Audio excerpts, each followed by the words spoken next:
السلام عليكم ورحمة الله وبركاته. الحمد لله وحده وكفى وسلام على عباده الذين اصطفى. أما بعد فأعوذ بالله من الشيطان الرجيم. بسم الله الرحمن الرحيم. قل إن كنتم تحبون الله فاتبعوني يحببكم الله. وقال النبي صلى الله عليه وسلم: لا يؤمن أحدكم حتى أكون أحب إليه من ولده والناس أجمعين. أما بعد, আজকে কামালখানি আল মদিনা যুব সংগঠনের উদ্যোগে আয়োজিত একদিনব্যাপী তাফসীরুল কোরআন মহাসম্মেলনের সম্মানিত সভাপতি সাহেব ও আমার সামনে উপস্থিত আমার ছোট স্নেহের ভাইরা ও পর্দার আড়ালে অবস্থানরত আমার মা বোনেরা, আমরা সর্বপ্রথমে সেই মহান রব্বুল করিমের দরবারে লাখো কোটি শুকরিয়া আদায় করি যে মহান রব্বুল করিম আমাদেরকে যাচাই বাছাই করে মাগরিবের নামাজের পর এই দিনই এক মজলিসে আসার এবং বসার তৌফিক দিয়েছেন। সবাই জোরে বলি আলহামদুলিল্লাহ। সময় যেহেতু সংক্ষিপ্ত, আমি আমার কথা দীর্ঘ না করে অতি সংক্ষিপ্ত আকারে আমার বক্তব্য শেষ করবো ইনশাআল্লাহ। চলুন আমার মূল আলোচনায় চলে যাই। নবী করিম সাল্লাল্লাহু আলাইহি ওয়াসাল্লামকে ভালোবাসার পদ্ধতি হচ্ছে দুটি। একটি হচ্ছে ইহুদি পদ্ধতি, আর একটি হচ্ছে সাহাবী পদ্ধতি। ইহুদি পদ্ধতি কি? আল্লাহ পাক রব্বুল আলামিন যখন নবিয়ানা মূসা আলাইহিস সালামকে আদেশ করলেন, হে মূসা, তুমি ফিলিস্তিন সহ তার আশপাশ এলাকাকে স্বাধীন করো, বিজয় করো। যখন নবিয়ানা মূসা আলাইহিস সালাম তার উম্মতদেরকে বললেন, আল্লাহ পাক রব্বুল আলামিন আমাকে আদেশ করেছেন যে ফিলিস্তিন সহ আশপাশের এলাকার জন্য আমি স্বাধীন করি, তখন মূসা আলাইহিস সালামের উম্মত মূসা আলাইহিস সালামকে জবাব দিলেন, হে মূসা, তুমি তো বলেছিলে তোমার রব সব করেন, তুমি তো বলেছিলে তোমার রব কারো মুখাপেক্ষী নন, তাহলে এক কাজ করো, তুমি এবং তোমার রব দিয়ে ফিলিস্তিন সহ তার আশপাশের এলাকাকে স্বাধীন করে আনো, তারপর আমরা এখানে বসে রইলাম, আমাদেরকে ফিলিস্তিনের বিজয়ের সুসংবাদ আমাকে শুনিয়ে দিও, আমরা এই আনন্দ উল্লাসে একটু কমতি করবো না। এই ছিল ইহুদি পদ্ধতি, নবীর প্রতি ভালোবাসা। আর নবীর প্রতি সাহাবায়ে কেরামের কেমন ভালোবাসা ছিল? বদরের যুদ্ধে যখন একদিকে সশস্ত্র 1000 শত্রু বাহিনী, অপরদিকে নিরস্ত্র মাত্র 313 জন সাহাবায়ে কেরাম, তখন নবী করিম সাল্লাল্লাহু আলাইহি ওয়াসাল্লাম সাহাবায়ে কেরামদেরকে ডেকে আনলেন এবং বললেন, হে সাহাবীরা, আমি কিভাবে আজকে যুদ্ধের পরিচালনা করব এবং তোমাদের ভূমিকা কেমন হবে? তখন হযরত মিকদাদ রাদিয়াল্লাহু তাআলা উঠে বললেন, হে আল্লাহর নবী, আপনি সামনে অগ্রসর হন, যদি শত্রুরা আপনাকে সামনের দিকে তীর নিক্ষেপ করেন আমরা আপনার সামনে থাকবো, যদি পিছন দিক থেকে শত্রুরা তীর নিক্ষেপ করেন আমরা আপনার পিছনে থাকবো, যদি ডান দিক থেকে শত্রুরা তীর নিক্ষেপ করেন আমরা আপনার ডান দিকে থাকবো, যদি বাম দিক থেকে শত্রুরা তীর নিক্ষেপ করেন আমরা আপনার বাম দিকে থাকবো, শত্রুরা যেদিক থেকে তীর নিক্ষেপ করুক না কেন আমরা আপনার সব দিক থেকে থাকবো। উহুদের যুদ্ধের ময়দানে আবু দুজানা রাদিয়াল্লাহু তাআলা যখন দেখলেন 3000 শত্রু বাহিনী নবী করিম সাল্লাল্লাহু আলাইহি ওয়াসাল্লামকে তীর নিক্ষেপ করার জন্য তৈয়ার হয়েছে, আবু দুজানা রাদিয়াল্লাহু তাআলা চিন্তা করলেন, নবীকে এবার কিভাবে রক্ষা করা যায়, নবীকে এবার তাদের তীরের আঘাত থেকে কিভাবে রক্ষা করা যায়।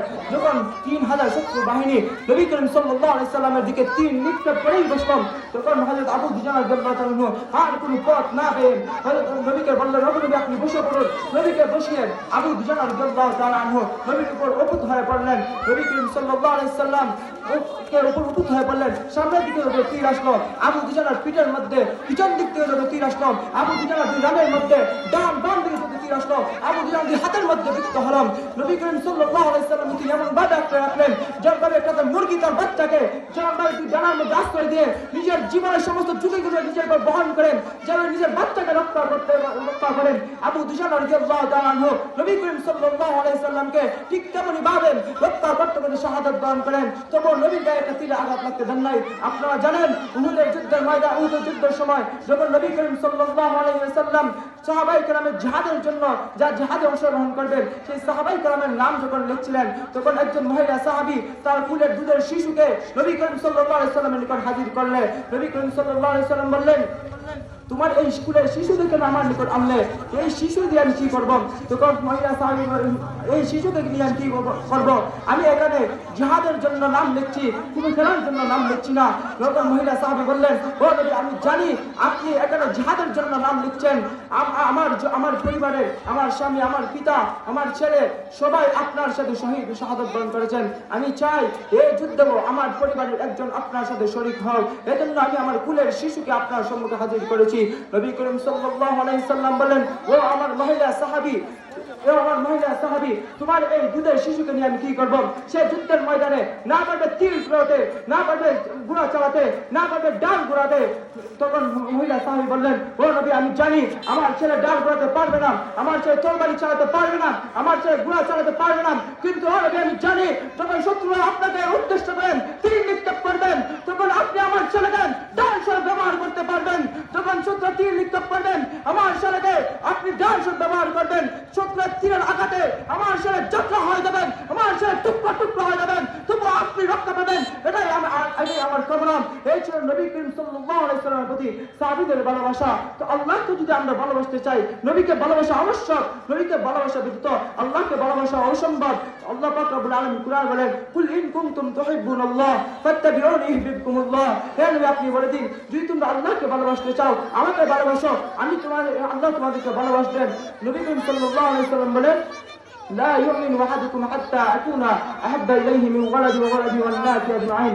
তোমাদের মধ্যে ততক্ষণ পর্যন্ত প্রকৃত বান্ধব হতে পারবে না, প্রকৃত মুমিন হতে পারবে না ততক্ষণ পর্যন্ত যতক্ষণ পর্যন্ত আমি তার পিতা, মাতা, সন্তান, তার আত্মীয় স্বজন সবার চাইতে আমি নবী তার কাছে প্রিয় না হবো, ততক্ষণ পর্যন্ত সে প্রকৃত ঈমানদার, প্রকৃত মুমিন হতে পারবে না।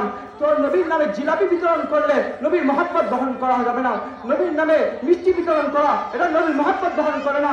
নবীর প্রকৃত পক্ষে মহব্বত করে থাকো, তুমি যদি প্রকৃত পক্ষে নবীর আশিকের রাসূল হয়ে থাকো, নবী যে আদেশ করেছেন তা মান্য করো, নবী যা বর্জন করতে বলেছেন তা তুমি বর্জন করো।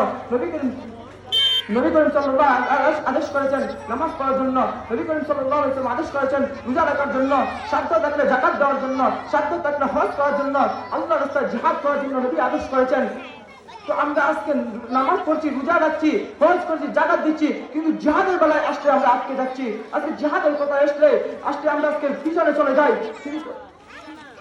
আজকে আমরা জিহাদের কথা আসলে আজকে আমরা পিছনে চলে যাই। অথচ শুনে রাখো, জিহাদ ব্যতীত কোনদিন এই দেশে আল্লাহর জমি, আল্লাহর দিন বাস্তবায়ন করা যাবে না। জিহাদ ব্যতীত আল্লাহর আন্তর দিনকে এই দেশে বাস্তবায়ন করা যাবে না। আজকে কিছু কুলাঙ্গার আছে যারা কি জিহাদকে সন্ত্রাস বলেন, জিহাদকে জঙ্গি বলেন, তার জন্য স্পষ্ট ভাষায় বক্তব্য হলো, জিহাদ সাগরে সেনা দেশে আসে নাই, জিহাদ মাটি পড়ে আসে নাই, জিহাদ আমার রব সাত আসমান উপর থেকে লৌহে মাহফুজ থেকে নাযিল করেছেন। এই জিহাদ যে মানবে সে মুসলমান, এই জিহাদ যে মানবে সে মুমিন, এই জিহাদ যে মানবে না আল্লাহর কসম সে কাফের, বেঈমান ছাড়া আর কিছু নয়।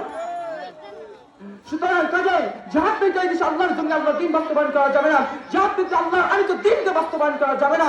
তাই জিহাদ ছাড়া এই দেশ শান্তি কামনা করা কোশ্চিন কালো সম্ভব নয়, কোশ্চিন কালো সম্ভব হবে না। যারা আমার নবী আদর্শকে আঁকড়ে ধরেছে, যারা আমার নবী আদর্শকে সম্পূর্ণ পরিপূর্ণভাবে আঁকড়ে ধরেছে, তারাই এই দেশ, তারাই সফলতা লাভ করেছে। আজকে আফগানিস্তানের দিকে তাকান, আফগানিস্তানের মুসলমানরা আমার নবী আদর্শকে আঁকড়ে ধরার কারণে তারা আমেরিকার মতো সুপার পাওয়ার দেশগুলিকে কুত্তার মতো পিঠে বিদায় করেছেন। কাজে জিহাদ ব্যতীত আল্লাহর জমিনে খেলাফত কায়েম করা যাবে না। খেলাফত প্রতিটা উম্মার জন্য, প্রতিটা মুসলমানের জন্য কায়েম করা ফরজ। আপনার নবী করিম সাল্লাল্লাহু আলাইহি ওয়াসাল্লাম যখন মৃত্যুবরণ করেছিলেন, তখন সাহাবায়ে কেরাম নবীর কাফন দাফনকে বিরত রেখে সর্বপ্রথম সমস্ত সাহাবায়ে কেরাম সম্মিলিতভাবে হযরত আবু বকর রাদিয়াল্লাহু তাআলা আনহুকে খলিফা নিযুক্ত করেছিলেন। তারপর নবী করিম সাল্লাল্লাহু আলাইহি ওয়াসাল্লামকে কাফন দাফনের কাজ সম্পন্ন করেন। অতীত যেদিন নবী করিম সাল্লাল্লাহু আলাইহি ওয়াসাল্লাম মৃত্যুবরণ করেন, সেদিন আকাশে কোনো মেঘও ছিল না, কোনো কাদাও ছিল না। তারপর সাহাবায়ে কেরাম কেন বিলম্ব করলেন নবীকে কাফন দাফনের কাজ বিরত রাখতে? অতীত নবী করিম সাল্লাল্লাহু আলাইহি ওয়াসাল্লাম সাহাবাদেরকে বলেছেন, তোমরা কোন ব্যক্তি মারা যাওয়ার পরে যত দ্রুত পারা যায় তাদেরকে কাফন দাফনের ব্যবস্থা করবেন। অথচ সাহাবায়ে কেরাম সেদিন নবী করিম সাল্লাল্লাহু আলাইহি ওয়াসাল্লাম কাফন দাফনের কাজ বিরত রেখে সম্ভবত আবু বকর রাদিয়াল্লাহু আনহু খলিফা নিযুক্ত করেছিলেন।